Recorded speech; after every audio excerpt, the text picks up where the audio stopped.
Meus amigos, no ar, o Oficina da História. É um prazer estar com vocês aqui de novo, trazendo um pouco de cultura, diversão e de história para vocês. O programa de hoje, nós vamos falar sobre um dos episódios mais marcantes da história do Rio Grande do Sul e também da história do Brasil. Nós vamos falar sobre a Guerra dos Farrapos.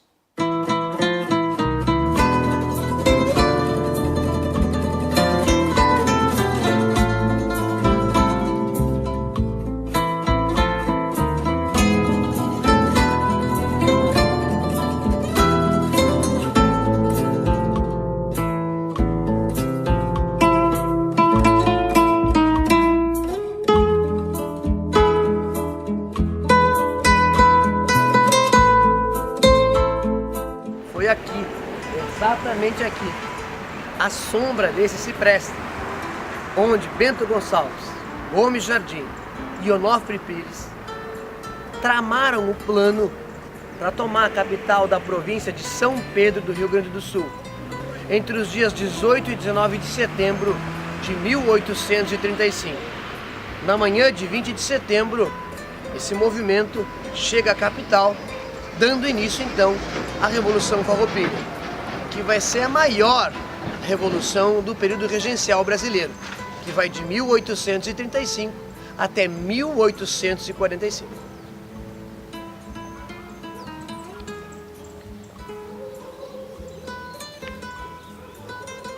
A Revolução Farroupilha tem início em 20 de setembro de 1835 e ela vai durar longos 10 anos, até 1845, vai terminar já no período do segundo reinado de Dom Pedro II.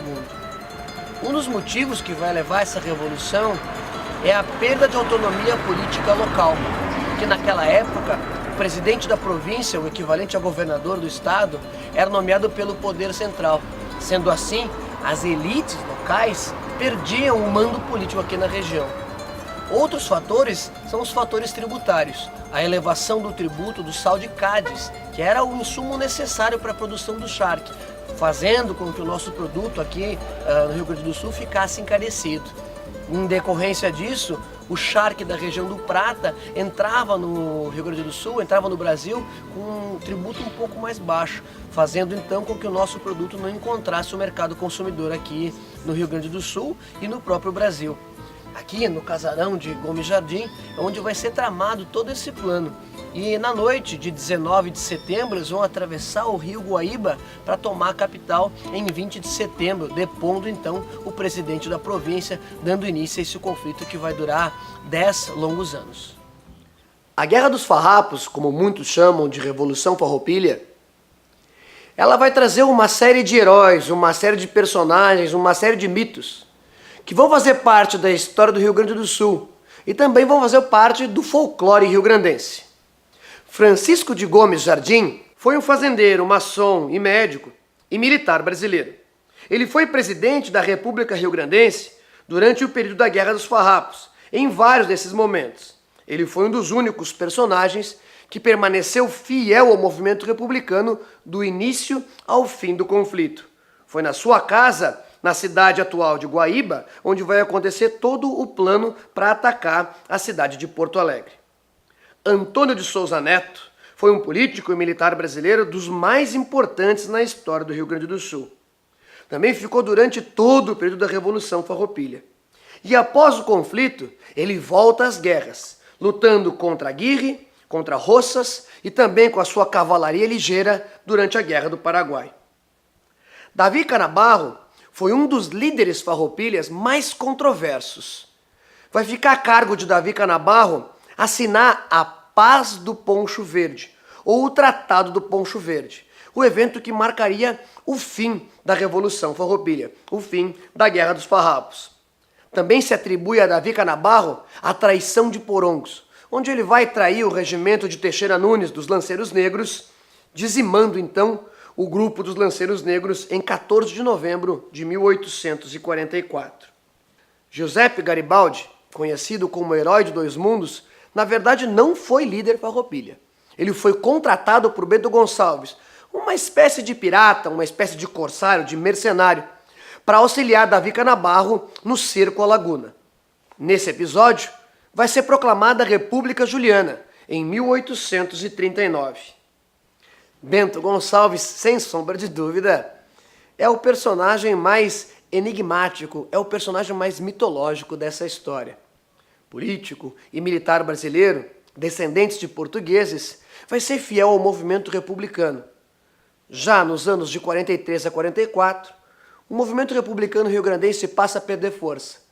E essas incidências vai fazer com que Bento Gonçalves se afaste do movimento, vindo a falecer em 18 de julho de 1847.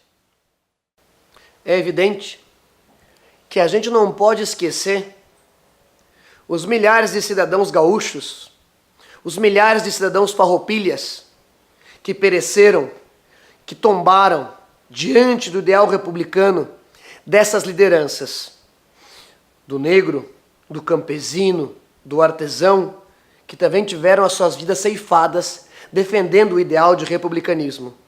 A gente tem que lembrar que numa guerra não se mata um soldado, se mata alguém que gosta de passear, alguém que gosta de tocar violão, alguém que ama seus filhos, alguém que gosta do trabalho com a terra. A gente mata uma porção de pequenas histórias, uma porção de pequenos personagens que poderiam fazer parte, que poderiam contribuir de maneira absolutamente incrível para a história desse chão, para a história desse povo, para a história do Rio Grande do Sul.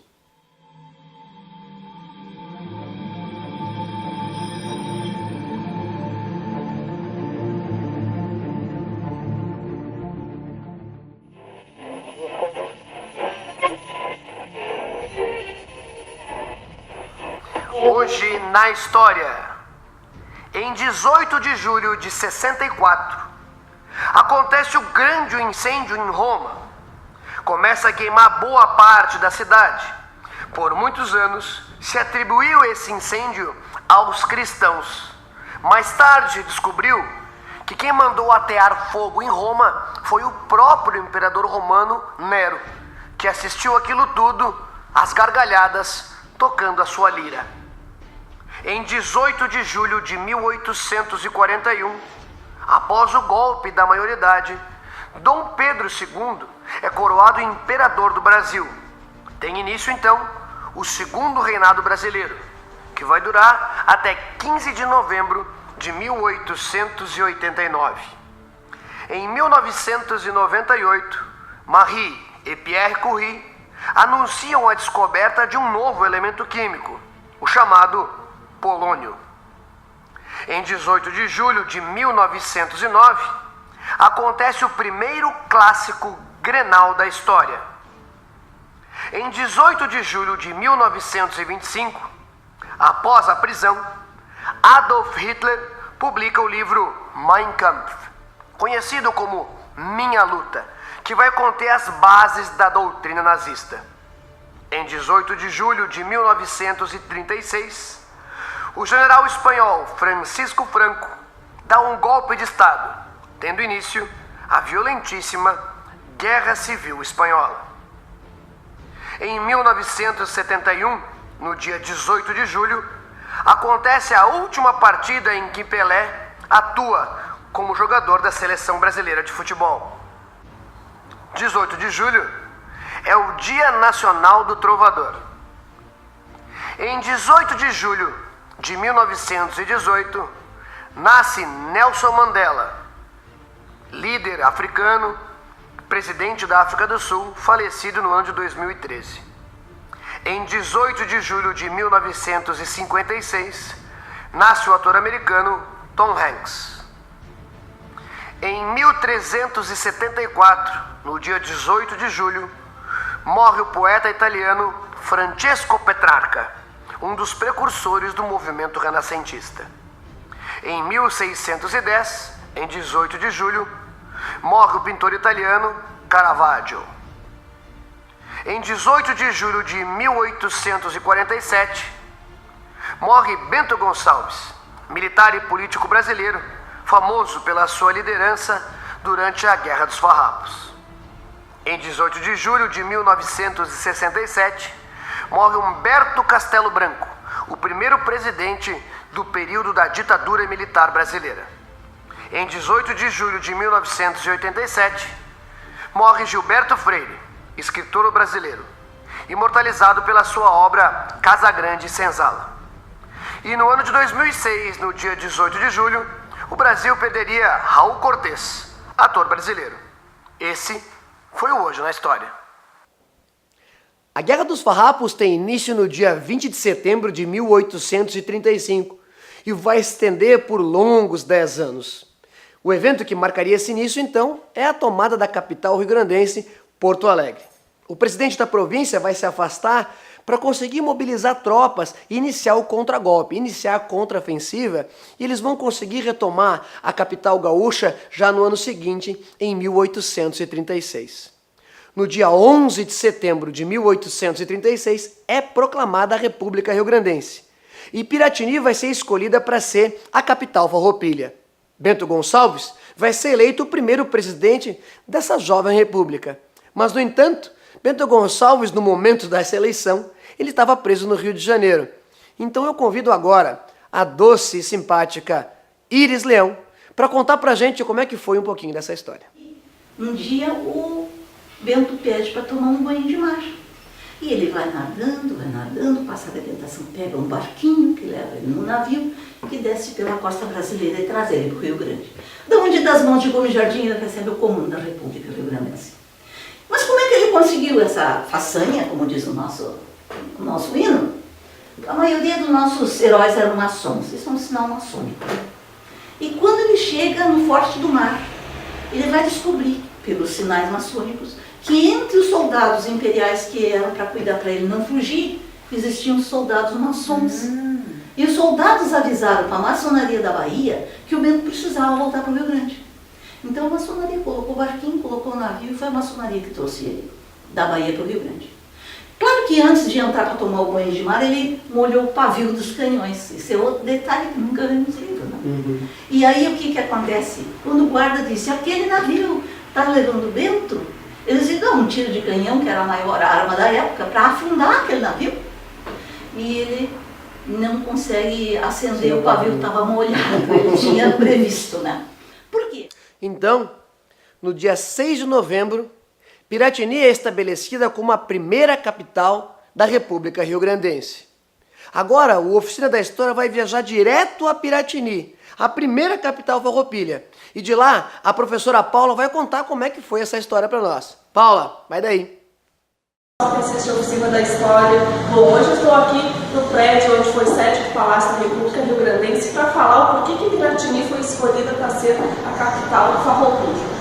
Então, dada sua posição estratégica por ser uma região cercada de morros, se encontrar longe do mar, perto da fronteira, e ser uma vila bastante evoluída para a época, e com o calor que seus habitantes receberam no movimento, ela foi escolhida para ser sede das operações. E em 10 de setembro de 1836, Piratini torna-se capital da República Rio-Grandense. E ocorreram alguns fatos importantes durante o período em que Piratini sediou a capital. Dentre deles, a Batalha do Ceival, que ocorreu nos Campos do Menezes, próximo ao Arroio Ceival, no dia 10 de setembro de 1836, sendo que no dia seguinte, em 11 de setembro de 1836, o general Antônio de Souza Neto proclama a República Rio-Grandense. Sendo assim, declara guerra ao Império do Brasil. Batalha da Ilha do Fanta, onde o general Bento Gonçalves é preso e enviado ao Rio de Janeiro, e logo depois a Bahia. Mas ainda no Rio de Janeiro, Bento Gonçalves conhece o italiano Giuseppe Garibaldi, o qual adere ao movimento e vem parar aqui no Rio Grande do Sul e lutar ao lado dos farroupilhas.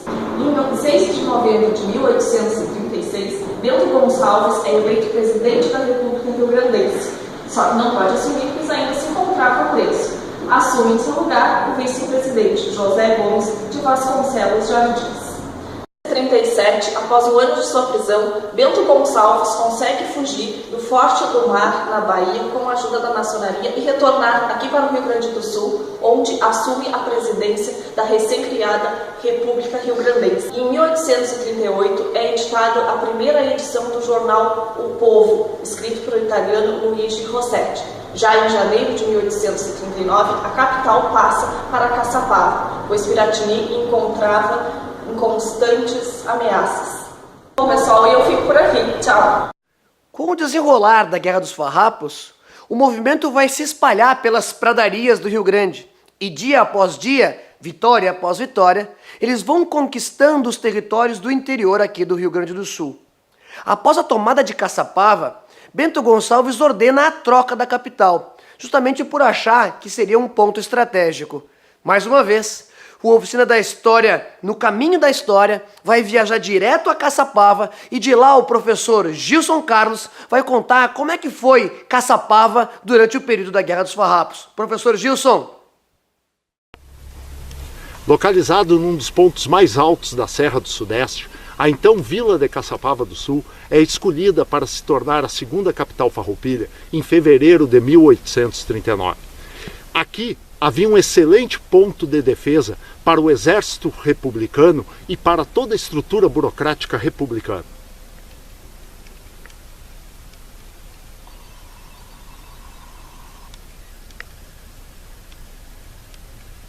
Esta é a Casa dos Ministérios. Este foi o palácio onde Bento Gonçalves administrou a República Rio-Grandense entre fevereiro de 1839 e maio de 1840. Também foi nesta casa que Luiz de Rossetti preparou algumas das edições do jornal O Povo. Esta é uma edição do jornal O Povo, principal jornal republicano dos Farroupilhas, publicado aqui em Caçapava do Sul em março de 1839. Este jornal era publicado por Luiz de Rossetti. Esse é o Reduto Militar Farroupilha, local onde cerca de 3.000 soldados rio-grandenses estabeleceram-se durante a ocupação de Caçapava.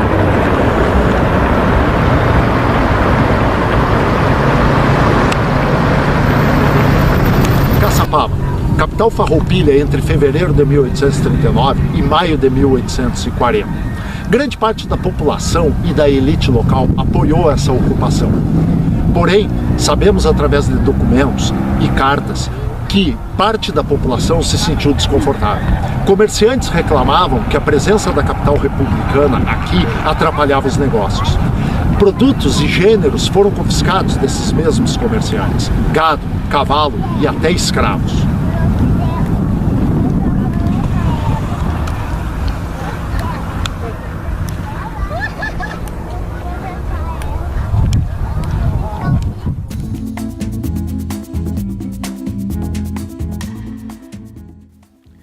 Muita gente insiste em dizer que o termo farrapos ou farroupilha é porque os que lutaram do lado dos republicanos usavam as roupas aos pedaços, aos trapos, aos farrapos. Mas não é verdade.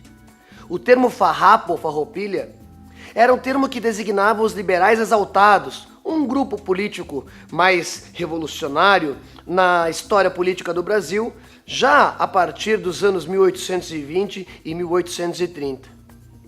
Você sabia que um dos grandes personagens da Guerra dos Farrapos, Giuseppe Garibaldi, conhecido como Herói de Dois Mundos, não era italiano? Giuseppe Garibaldi nasceu em Nice, na França, e muito cedo veio para o Brasil para engrossar a fileira dos revoltosos. A Guerra dos Farrapos, ela vai acabar passando das fronteiras do Rio Grande do Sul e vai chegar até o estado de Santa Catarina, quando o general Davi Canabarro, auxiliado por Giuseppe Garibaldi, vão tomar Laguna, proclamando então a República Juliana em 24 de julho de 1839. No entanto, a República Juliana não vai durar muito tempo e as tropas imperiais retomam o estado de Santa Catarina já em novembro daquele ano. A partir de 1840, o exército farroupilha, a República Rio-Grandense, ela passa a perder força. Ela passa a se enfraquecer, é evidente, diante dos muitos anos de conflito. São quase 5 anos, 6 anos de maneira ininterrupta, onde não existe uma manutenção dessas tropas. O grande problema é a dissidência interna das lideranças farroupilhas, das lideranças republicanas. A partir de 1842, Caçapava é tomada pelos imperiais. Então, vai acontecer um período da nossa história chamado República Andarilha, onde então vão pegar todos os documentos da República e vão transportar de carroça de um lado para o outro, até que seja escolhida Alegrete como a nossa terceira e última capital farroupilha. E mais uma vez, o Oficina da História vai singrar as pradarias do Rio Grande. E a gente vai até Alegrete com o professor Anderson, que vai contar para nós um pouquinho dessa história. Professor, é contigo. Buenas, Max. É um prazer poder colaborar com a Oficina na História e relatar um pouquinho do que aconteceu em Alegrete no período da Guerra Civil dos Farrapos. No período de 10 anos dessa Guerra Civil, que vai de 1835 a 1845, o município de Alegrete, como instituição política administrativa, não apoiou integralmente ao movimento farroupilha, ao movimento republicano. A cidade, o município foi criado em 1831, instalado a partir de 1832, e quando surgiu o movimento rebelde, né, a revolta dos farroupilhas e a república proclamada em 1836, o município não aderiu à causa republicana, ao movimento farroupilha. Então, junto com outras câmaras da província de São Pedro, na época, Alegrete ficou apoiando ao lado da monarquia. E ela vai aderir à questão republicana a partir de 1837. Da mesma forma, também, a Câmara de Vereadores do município, na época, não foi até o final ao lado dos farroupilhas. Eles saíram do movimento antes de 1845. Em fevereiro de 1844, a Câmara de Vereadores do município de Alegrete já estava fora, já havia abandonado a causa republicana. É importante destacar algumas questões interessantes que ocorreram no município no período da Guerra Civil dos Farrapos. Um dos fatos interessantes é justamente esse fato de estar ao lado ou não do movimento republicano. E um dos líderes políticos mais importantes da fronteira, na época, e do município era o Bento Manuel Ribeiro de Almeida. E as posições do general Bento Manuel Ribeiro de Almeida, de certa forma, refletiam no posicionamento da Câmara Municipal de Alegrete. Então, ora o movimento apoia, ora o movimento está contrário à República. É a linha política da influência do Bento Manuel Ribeiro de Almeida sobre o município. Os fatos interessantes que ocorreram no município, dá para se destacar o principal deles, que foi a Assembleia Constituinte, né, que criou o projeto de Constituição Republicana. E também eu destaco a morte do vice-presidente da República, o Antônio Paulo da Fontoura, que foi assassinado, né, próximo à igreja na época. Então, esses dois fatos são os fatos mais significativos que aconteceram, junto com outros fatos interessantes, como, por exemplo, o duelo entre Bento Gonçalves e seu primo Onofre Pires, por questões de honra, né, e acusação de desvio, de roubo. Também dá para se destacar a criação do município de Uruguaiana, a edição de jornais, o Americano, Estrela do Sul, e também quando o ministro da Fazenda, Antônio Vicente da Fontoura, assume, ele vai assumir justamente dentro desse período em que a capital foi transferida para Alegrete, e ele vai descobrir que dentro do Ministério da Fazenda, que era coordenado na época pelo ministro Domingos José de Almeida, havia grandes desfalques e roubalheira, né, dentro do Ministério da República.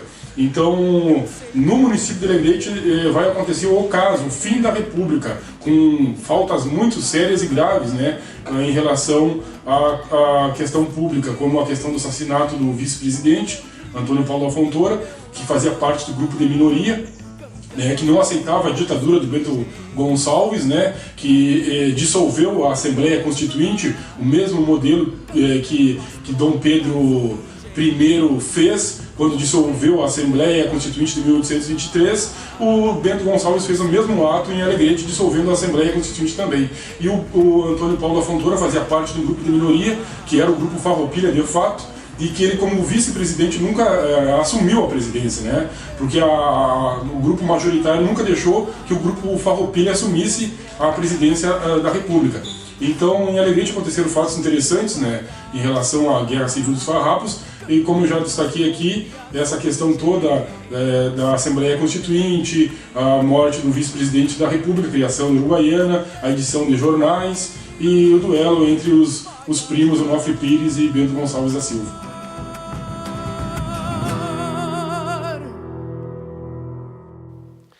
Toda história e toda guerra tem os seus vilões e suas vilanias. Infelizmente, aqui na Guerra dos Farrapos não podia ser diferente. A última grande batalha, o último grande evento dessa página sangrenta da história rio-grandense é a Batalha de Porongos, ou Surpresa de Porongos, onde o regimento de lanceiros negros, composto por escravos e ex-escravos, sob a liderança de Teixeira Nunes, é dizimada pelas tropas imperiais. Esse evento, ele manchou a história dos próprios farrapos, uma vez que há suspeitas que o líder Davi Canabarro ordenou que os regimentos dos lanceiros fossem desarmados. Então eles não tiveram reação quando foram atacados pelas tropas imperiais. Foram massacrados, foram dizimados. A grande questão é que havia sido prometido para esses escravos a liberdade após a Guerra dos Farrapos. O que acontece é que o Brasil imperial, uma sociedade escravocrata que dependia da mão de obra escrava, teria um problema caso houvesse escravos libertos numa única unidade da federação. Davi Canabarro, ele entrou para a história como um líder bastante controverso, uma vez que apoiou os republicanos, mas ao mesmo tempo mandou desarmar o regimento dos lanceiros negros, então deixando uma mancha triste na história do Rio Grande do Sul. Sob a liderança de Canabarro e de Duque de Caxias, é firmado o Tratado do Poncho Verde, ou Paz do Poncho Verde, pondo fim a 10 anos de guerra aqui no Rio Grande do Sul, o maior conflito da história brasileira, 1º de março de 1845, prometendo a liberdade, a anistia e inclusive a incorporação dos farroupilhas no exército imperial. Gente, esse é um tema que é fácil de falar e é um tema que também não se esgota. A Guerra dos Farrapos, que vai então criar um mito do gaúcho, vai criar um mito farroupilha, onde o gaúcho canta a plenos pulmões o hino, servindo as nossas façanhas de modelo a toda a terra. E assim, com a Guerra dos Farrapos, com a nossa Revolução Farroupilha, a gente encerra a primeira temporada do Oficina da História. Agradeço de coração a todos que acompanham e que apoiam o projeto Oficina da História. E fiquem ligados que nas próximas semanas nós vamos atender o pessoal que está pedindo para reprisar alguns programas. E em agosto começa a segunda temporada do Oficina da História, com bastante mudança, com umas coisas bem interessantes aí, que eu tenho certeza que vai chamar a atenção de vocês. Fiquem ligados no Oficina da História, acompanhem o Oficina nas redes sociais, e até um próximo programa. Tchau!